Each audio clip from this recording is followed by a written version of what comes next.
Welcome you all. In this lecture, we are going to discuss about how to determine coefficient of permeability of soil K using indirect methods. In fact, in our previous lecture, we had a discussion about how to determine permeability of soil in laboratory. So where we have discussed about constant head permeameter test and also falling head permeameter.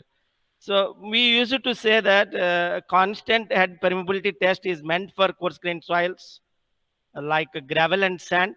Falling head method, also called variable head method, which is suitable for fine grained soils. That I want to tell you, low permeability soils. Now the discussion is how to determine coefficient of permeability indirectly. Indirectly means here you see the many times we used to discuss Allen-Hazen formula. This is Allen-Hazen formula. I will also write K is equal to C into D10 square.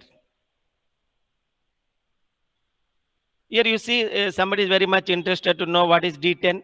D10 is the effective particle size. D10 is the effective particle size.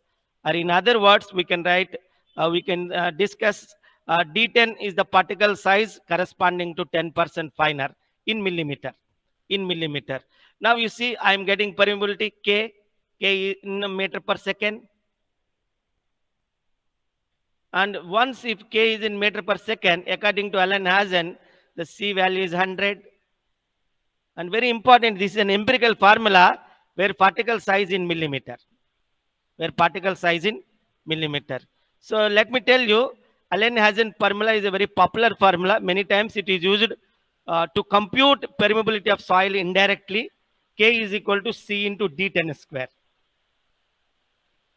Here D10 is the effective particle size. In fact, it is particle size corresponding to 10% finer in millimeter.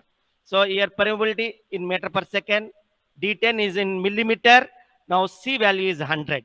C value is 100. So this formula is postulated by Allen-Hazen, very popular formula to compute permeability, to predict permeability from the index property like D10.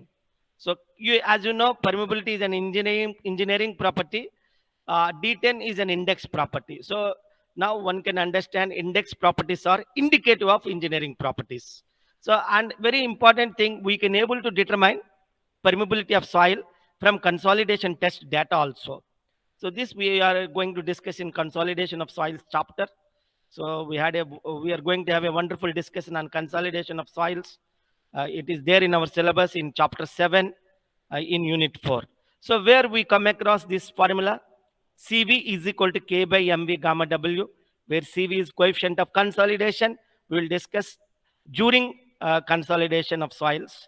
So now is equal to K by MV into gamma W. But at this juncture, I can tell you what is K. K is coefficient of permeability. So by using consolidation test data, it is possible to determine coefficient of permeability of soil, which is equal to CV.